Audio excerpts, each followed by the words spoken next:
હજારો ખેડૂતો આજે અહીંયા મને પ્રેમ આપવા માટે મારો જુસ્સો, મારી હિંમત વધારવા ઉપસ્થિત રહ્યા. મહેમાનની માફક હું પહેલી વખત આ વિસ્તારમાં મહેમાનની માફક સભામાં આવ્યો.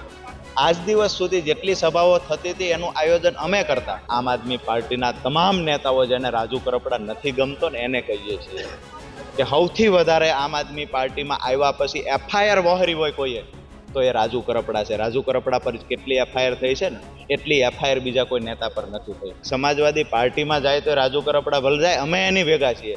અમે અમને ને અમારા ખેડૂતોને કોઈ વાંધો નથી. રાજકીય પાર્ટીના નેતાઓ સુરત ને અમદાવાદ બેઠા એને શું વાંધો છે? મને એ નથી સમજાતું કે અમારો અને ખેડૂતનો પ્રેમ છે એક પરિવાર જેવો પ્રેમ છે. આ પ્રેમને તોડવાના પ્રયત્ન પેડ પર, પગાર પર રાખેલા માણસો દ્વારા શું કામ થાય છે? સાથે પૂર્વ આપના નેતા રાજુભાઈ કરપડા અને ખેડૂત નેતા છે, અને આ ખેડૂત નેતાએ આજે પોતાનું શક્તિ પ્રદર્શન કર્યું હોય તેમ ખેડૂતોની વિશાળ સભા યોજી અને આક્રોશ રેલી યોજી. ત્યારે હવે આ રાજુભાઈ કરપડા આપણી સાથે છે, તેઓની સાથે વાત કરીશું. ખાસ કરીને રાજુભાઈ, આ ખેડૂતોની આજ રેલી હતી, આ સભા હતી, અને આ સભાની અંદર આપણે ખેડૂતોને પૂછ્યું પણ ખરું કે હું જે પક્ષમાં જાઉં તે પક્ષમાં તમે રાજી છો કે કેમ? શું તમારું કેવું છે? પહેલા તો ગુજરાતના ઇતિહાસમાં ટાંકી શકાય એવી આજે ઐતિહાસિક ઘટના ઘટી કે સ્વયંભૂ ખેડૂતોએ ફાળો ઉઘરાવી અને એક સરસ મજાની સભાનું આયોજન કર્યું. અહીંયા ખેડૂતો સ્વખર્ચે આજની સભામાં ઉપસ્થિત રહ્યા. હજારો ખેડૂતો આજે અહીંયા મને પ્રેમ આપવા માટે મારો જુસ્સો, મારી હિંમત વધારવા ઉપસ્થિત રહ્યા. મહેમાનની માફક હું પહેલી વખત આ વિસ્તારમાં મહેમાનની માફક સભામાં આવ્યો. આજ દિવસ સુધી જેટલી સભાઓ થતી હતી એનું આયોજન અમે કરતા. આજે મારા સમર્થનમાં ખેડૂતોએ સ્વયંભૂ આયોજન કર્યું. પહેલા તો તમામ ખેડૂતોનો ગુજરાત તકના માધ્યમથી આભાર માનું છું. સાથે જ મહત્વની વાત એ પણ છે કે જ્યારે એક ખેડૂત નેતા તરીકે રાજુ કરપડા છેલ્લા 8 વર્ષથી લડે છે. આ વિસ્તારના ખેડૂતોના સિંચાઈના પાણીના પ્રશ્ન, આ અમારો વિસ્તાર જે છે જેમાં એવા 22 ગામ છે કે જ્યાં ઊંધી અડાળી જેવો ઢાળ છે આવું કહેવામાં આવતું, ત્યાં સિંચાઈનું પાણી નહોતું પહોંચતું, જેના કારણે ક્યાંક ને ક્યાંક ખેડૂતો સ્થળાંતર કરી રહ્યા હતા, ગામડા ભાંગી રહ્યા હતા. તો એ મુદ્દે લડ્યા છીએ. અહીંયા સૌની યોજનાની લાઈનના સ્કાવરવાલ ખોલાવી અને કુદરતી વહેણથી પાણી વહેડાવી અને 22 ગામ સુધી સિંચાઈનું પાણી પહોંચાડવાનું કામ છેલ્લા 4 વર્ષથી કરીએ છીએ. જે ગામડાઓ ભાંગી રહ્યા હતા, ખેડૂતો સ્થળાંતર કરી ગયા હતા, એ ખેડૂતો આજે ગામડાઓમાં પરત આવી ગયા છે. ક્યાંક ને ક્યાંક જ્યારે કમોસમી વરસાદ થયો, અતિવૃષ્ટિ થઈ, તો 2018 થી 25 સુધીમાં એવા કિસ્સામાં જેમાં સુરેન્દ્રનગર જિલ્લામાં પાક નુકસાન નથી આવું જ્યારે અધિકારીઓ રિપોર્ટિંગ કર્યું હોય ત્યારે એની સામે લડી અને ખેડૂતોનું વળતર કરોડો રૂપિયાનું ચૂકવડાવ્યું હોય તો એ રાજુ કરપડા પણ આ વિસ્તારમાં લડ્યા ને 5 વખત વળતર અપાવડાવ્યું. પાક વીમાની વાત હોય તો 18-19માં, 17-18માં ભલે પરિણામ નથી જોઈએ એટલું મળ્યું, પણ અમુક અંશે ખેડૂતોનું વળતર ચૂકવડાવ્યું છે. જમીન માપણીની વાત હોય તો એમાં અનેક ખેડૂતોના પ્રશ્ન સોલ્વ કર્યા છે. સાથે જઈ સમયસર પ્રશ્નનું નિરાકરણ લાવવાના પ્રયત્ન થયા. મહત્વની વાત એ છે કે 8 વર્ષ રાજુ કરપડાએ ખેડૂતો માટે કામ કર્યું. આજે જ્યારે આમ આદમી પાર્ટી રાજુ કરપડાએ છોડી તો રાજુ કરપડાને ખરાબ ચિતરવાના જ્યારે પ્રયત્ન થયા, રાજુ કરપડા પર આક્ષેપો થયા, ત્યારે મારા વિસ્તારના હજારો ખેડૂત રાજુ કરપડાના સમર્થનમાં આવ્યા ને આજે હુકાર કર્યો છે કે રાજુ કરપડા પરનો આક્ષેપ કોઈ રીતે ખેડૂતો સાખી નહીં લે. બીજી વાત એ પણ છે કે રાજુ કરપડાને ક્યાંક ને ક્યાંક ડરપોક બતાવવાના પ્રયત્ન થયા. રાજુ કરપડાને ક્યાંક ને ક્યાંક ખેડૂતો સાથે વિશ્વાસઘાત થયો છે આવા બતાવવાના પ્રયત્ન થયા. આજે ગુજરાત તકના માધ્યમથી આમ આદમી પાર્ટીના તમામ નેતાઓ, જેને રાજુ કરપડા નથી ગમતો ને એને કહીએ છીએ કે સૌથી વધારે આમ આદમી પાર્ટીમાં આવ્યા પછી એફઆઈઆર વહોરી હોય કોઈએ તો એ રાજુ કરપડા છે. રાજુ કરપડા પર કેટલી એફઆઈઆર થઈ છે ને એટલી એફઆઈઆર બીજા કોઈ નેતા પર નથી થઈ. રાજુ કરપડા જ્યારે પણ કહ્યું છે કે આ આંદોલન હું કરીશ તો એમાં પરિણામ સુધી હું લડ્યો છું. હળદળવાળી ઘટનામાં પણ સરકારે પરિપત્ર કરવો પડ્યો છે.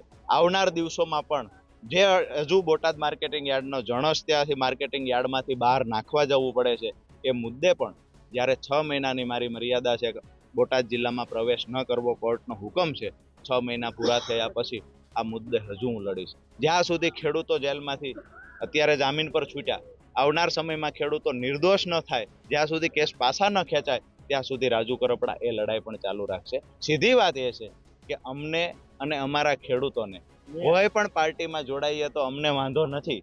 આજે તમારા બધાની હાજરીમાં અમે હજારો ખેડૂતોને પૂછ્યું કે રાજુ કરપડા કોંગ્રેસમાં જાય તો બધા ખેડૂતોએ કહ્યું, હાથ ઊંચા કરીને કહ્યું અમે સાથે છીએ. બીજો સવાલ પૂછ્યો કે રાજુ કરપડા ભાજપમાં જાય તો હજારો ખેડૂતોએ બે હાથ ઊંચા કરીને કહ્યું અમે સાથે છીએ. કહ્યું બિન રાજકીય ખેડૂતો કહે છે કે સમાજવાદી પાર્ટીમાં જાય તો રાજુ કરપડા ભલે જાય, અમે એની ભેગા છીએ. હવે અમને ને અમારા ખેડૂતોને કોઈ વાંધો નથી. રાજકીય પાર્ટીના નેતાઓ સુરત ને અમદાવાદ બેઠા એને શું વાંધો છે? મને એ નથી સમજાતું કે અમારો અને ખેડૂતનો પ્રેમ છે એક પરિવાર જેવો પ્રેમ છે. આ પ્રેમને તોડવાના પ્રયત્ન પેડ પર પગાર પર રાખેલા માણસો દ્વારા શું કામ થાય છે? ક્યાંક ને ક્યાંક ચોક્કસથી એક વાત કહીશ કે અમારા ખેડૂત સંગઠનને તોડવાના પ્રયત્ન થાય છે. આમ આદમી પાર્ટીમાં હતા ત્યાં સુધી રાજુ કરપડા નીડર હતા, લડાયક હતા, મજબૂત હતા. આમ આદમી પાર્ટી છોડી એટલે રાજુ કરપડા નીડર નથી, રાજુ કરપડા ડરપોક થઈ ગયા. આ તો કેવી વાત થઈ? મેં પહેલા પણ કહ્યું, સૌથી વધારે એફઆઈઆર વહરી હોય રાજુ કરપડાએ વહરી છે. આજથી 2 વર્ષ પહેલા રાજુ કરપડાને 5 વર્ષની સજા આવી હતી, તેમ છતાં ડંકાની ચોટ પર મરદાનગીથી રાજુ કરપડા લડ્યો છે આજ સુધી. 5 વર્ષની સજા 2 વર્ષ પહેલા આવી. મેં લડાઈ છોડી નથી. 10 વર્ષ જૂના કેસ છે.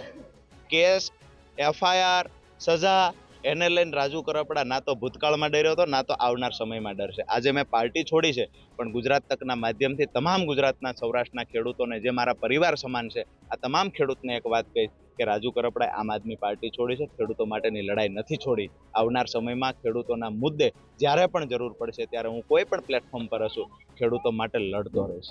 હજુ ભાઈ આપે એક એવું પણ નિવેદન આપ્યું હતું કે હળદરની ઘટના જ્યારે બની ત્યારે મંજૂરી નથી છતાં પણ આ કરવામાં આવ્યું, તો શું કહેશો? તો પછી શા માટે આ સભા કરવામાં આવી ને ખેડૂતો સાથે અત્યાચાર થયો? સીધી વાત એ છે કે જ્યારે આંદોલનો થતા હોય ત્યારે આંદોલનની મંજૂરી ક્યાંય કોઈ આપતું ન હોય. અમે મંજૂરી નથી મળી આ છે તે છે એ કોઈ અમારો આક્ષેપ નથી. વાત આક્ષેપ એટલો હતો કે ખેડૂતો જે આવ્યા હતા એ રાજુ કરપડાને જે લડાઈ હતી, રાજુ કરપડાની આકલ સાંભળીને સમર્થન આપવા ખેડૂતો આવ્યા હતા. એ ખેડૂતોએ દંડા ખાવા પડ્યા જેનું દુઃખ રાજુ કરપડાને છે. એ ખેડૂતોએ જેલમાં રહેવું પડ્યું જેનું દુઃખ રાજુ કરપડાને છે. મારી સ્પષ્ટ વાત એટલી છે કે જે મારી આશા હતી, જે મારો ભરોસો હતો, ખેડૂતોનો રાજુ કરપડા પર ભરોસો હતો કે અમને કોઈ રીતે હેરાન નહીં થવા દે. મને પાર્ટી પર ભરોસો હતો કે ક્યાંક ને ક્યાંક અમે જેલમાં ગયા પછી પાછળથી ખેડૂતો માટે મહેનત થશે. આજે આવેલા ખેડૂતોને પણ મેં તમારી હાજરીમાં પૂછ્યું, જેલમાં ગયેલા 30 જેટલા ખેડૂતો અહીંયા ઉપસ્થિત હતા, એ ખેડૂતોને મેં તમારી હાજરીમાં પૂછ્યું કે ખરેખર અપેક્ષા મુજબ કામ થયું છે? એ ખેડૂતોનું સ્પષ્ટ માનવું હતું કે અપેક્ષા મુજબ કામ નથી થયું. આજે એ ખેડૂતો મને કહેવા આવ્યા છે, રાજુભાઈ તમે જે નિર્ણય લીધો એ બરાબર લીધો છે. આવનાર સમયમાં હજુ જે ખેડૂતોને મેં કોઈને ફોન કરીને આમંત્રણ નથી દીધું. આજની સભામાં હળદળવાળી ઘટનામાં જેલમાં ગયેલા 30 જેટલા ખેડૂતો ઉપસ્થિત રહ્યા. એનો મતલબ સાફ છે કે ખેડૂતો પણ જેલમાં ગયા હતા એ મારી વાતને સમજી શક્યા છે. જે ખરેખર મીડિયા સામે આવીને બતાવવામાં આવે છે એ તદ્દન જૂઠાણું છે. રાજુ કરપડાનો વિશ્વાસ તૂટ્યો છે. મારી સાથેના ખેડૂતોનો વિશ્વાસ ન તૂટે એટલા માટે અમે આ નિર્ણય લીધો છે. હજુ ભાજપ પણ એવો કહે છે કે અમારામાં આવે છે, કોંગ્રેસ પણ એવું કહે છે કે અમારામાં આવે છે. તમે કોંગ્રેસના નેતાને પણ મળ્યા હતા, શું કહેશો? કયા પક્ષ જોડે આપ આગામી દિવસોમાં જોડાઈ શકો છો?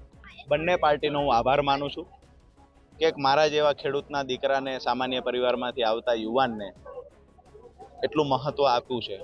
ખાસ કરીને આ તકે ખેડૂતોનો પણ હૃદયથી આભાર માનું છું કે રાજુમાંથી રાજુ કરપડાને નેતા, ખેડૂત આગેવાન બનાવવાનું કામ આ વિસ્તારના ખેડૂતોએ કર્યું છે.